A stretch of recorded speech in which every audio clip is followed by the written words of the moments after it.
Through many dangers, toils, and snares, we have already come. You have been faithful. Change your approach and stop trying to grow in the stuff that is glamorous and noticed by people. Paul said, I want to know Christ. That's one of those little phrases that I don't think we really know what it means. It's like, sort of. I want to know Christ. You know what that means? Sort of. I've heard it before. It's like quoting Bible, right? Stop smoking, stuff like that. Pray a lot. Mission trips.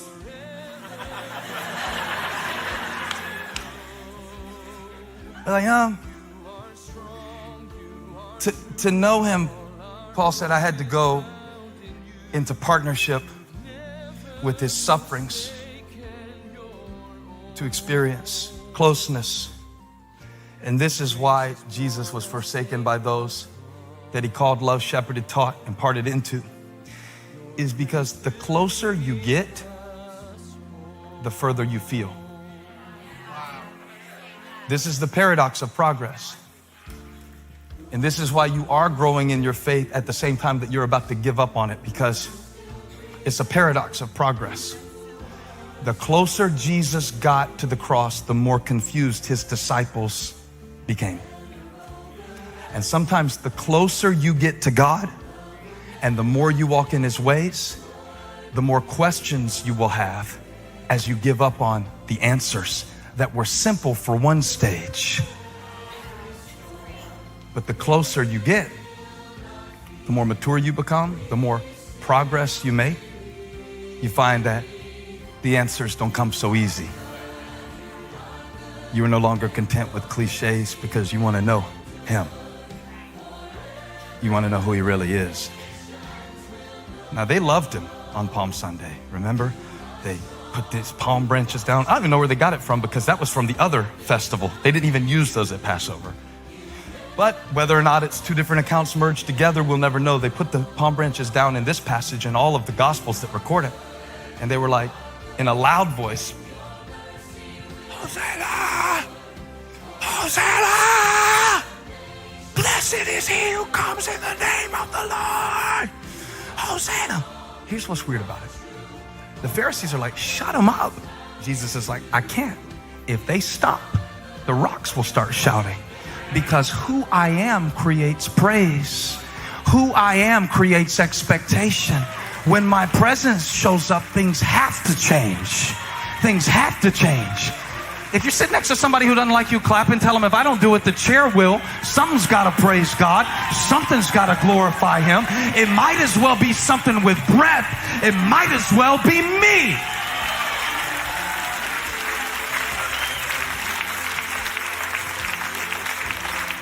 So now, back to the text.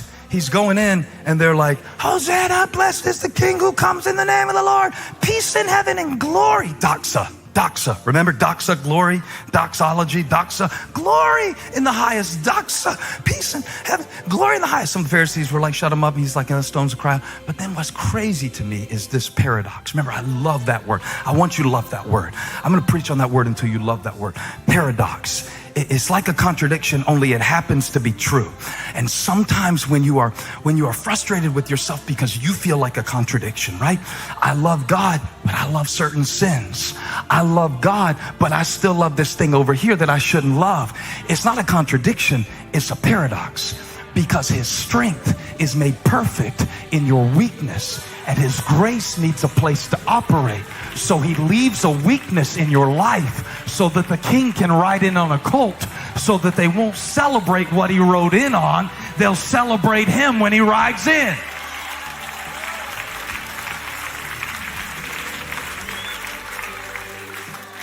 Where was I at? Oh, verse 41. As he approached Jerusalem and saw the city, you got it? 1921. He wept over it. Wow. They were shouting. He was weeping. They were cheering. And he was crying. He wasn't on the cross yet. That's not why he was crying. He wasn't in the garden yet. That's not why he was crying. There was no physical pain. he was crying because he knew they were celebrating the wrong thing. He knew that they thought that he was coming to fix it. He was coming to fix them. They thought he was coming to change the situation and the kingdom would come at once. But what he was really coming to do was deeper. He said, Jerusalem, the name of the city means peace. City of peace. Jerusalem. Salem sounds like shalom, right? Peace. City of peace. You were supposed to be the city of peace. And look at verse 42. If you, even you, had only known on this day what would bring you peace, but now it is hidden from your eyes. What would bring you peace is at your gate, and you will reject it because it comes riding on a colt, looking common, looking ordinary. You will reject it because you do not understand the cross. And the closer Jesus got to his purpose, the further he got from their plan. Have your plans been disrupted lately? You might be getting closer. You know how we used to play? Closer, closer, closer. I always thought it was interesting how Paul was blinded when he first got converted by Jesus on the Damascus Road. And it must have been weird because he had never been closer to God than he was in that moment. He'd been close to religion. He had climbed that ladder, but now he can't see. And there's a sense in which when you really make progress in your walk with God, at first you think you know everything, and now you've got the answer. Jesus is the answer. What's the answer? Jesus is the answer. What's the answer for America? Jesus is the answer for America. What's the answer for our young people in the drug epidemic in the Appalachia? Jesus is the answer. You know, what's the answer for the inner city? Jesus is the answer. What's the answer for alcohol? Jesus is the answer. But over time, you start asking better questions. And as you ask deeper questions, when you first start, you think you're awesome. Like Elijah is making beats right now, and I'm so proud of them, and they're good. The first one he made, he thought it was ready for radio. He was ready to send it to Pump, Uzi, all the other Lils that I don't really like to listen to. And he's like, Dad, this is amazing. Listen to my beat. But then he messed around and got good enough to know how much better he needed to be. When you first started something, you know, when I first started playing guitar, I told you about this last week, I thought I was amazing. When I first started preaching, I thought I was Billy Graham, just waiting for a Tokyo crusade to call me. But today I stand before you and I understand that more than ever before at this point, that even the attempt to describe the ways of God is an exercise in futility. So it took me getting good enough at it to know how good at it I was not. It took me getting just good enough at it to know I'm not good at it at all. Paul said, the more that I press toward the mark, the more I realize that I have so far to go and so much to learn and so many things in me. You know, when you first start trying to walk with God, you get the mechanics down and you do this and you don't do that. But then God starts challenging your motives. And now it's no longer just about doing the right things and saying the right things and learning the right words and changing these protocols. Now it's about something so much deeper. But the good news is, if you feel like you've got so far to go, that is a good sign that you are actually getting closer to God. God's presence creates awareness of your need, awareness of His grace, awareness of His greatness, awareness of His glory. And you start to see that all have sinned and fallen short of the glory of God. And I don't have any judgment to give, and I don't have any hell to put anybody in. And I'm writing off all the things that I thought I knew to know the one who made me. The closer you get, the further you feel you have to go. This is the paradox of progress. It's the paradox of Jesus hanging on the cross, and He's never been more powerful and He's never looked weaker. So I want to address what Paul said before we finish today. because it always confused me. It always seemed like a paradox. You know what that means? Paradox? Sort of. You know what I'm saying? Like the idea that God is sovereign, but I'm responsible. It's a paradox.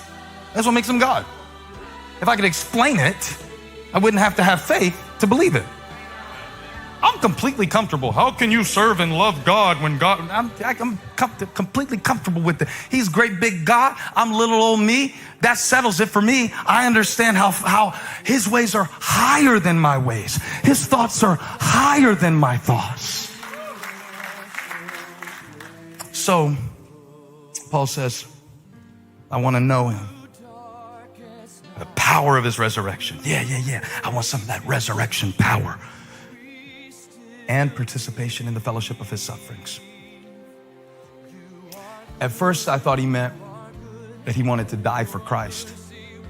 And ultimately, he was on house arrest at the end of the book of Acts when he did suffer many imprisonments and eventual death for Christ, right?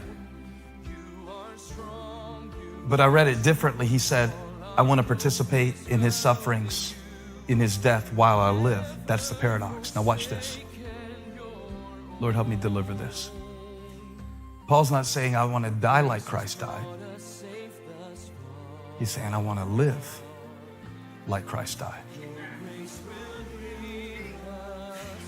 And that means that I'm constantly going through cycles of death and resurrection. That means I'm constantly having to die to shallow desires so that he can give me the desires of my heart and do a new thing in me. And whatever I have to let go, and whatever I have to write off, and whatever I have to let you have, you know, some things are not worth me fighting for anymore. Whatever was gained, whatever I thought was important, I'm giving it up for something more important. I want to know connection with Christ.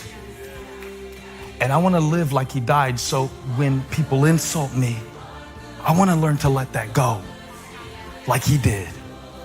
I want to live like he died. You want to die like he died? No, I want to live like he died. And what it'll look like sometimes, people will think I'm losing, but really I'm winning. It'll seem like and feel like I'm losing. Now, the Lord told me it was really important to say this. Some of you have been convinced you're in a losing season right now because you feel very discombobulated on the inside. You're not so certain about certain things that are going on in your life right now. It is not a loss. In fact, it is a new level. It is actually you going deeper into the things of God to understand his heart at a level that you couldn't have before. So Paul said, if I have to take an L, if I have to go through some things that are painful for me, if I have to be a colt, if I have to look like a donkey, if I have to ride in looking ridiculous for the purpose of God to be fulfilled, I want to live like he died. If I have to hang on a cross to bring forth resurrection power,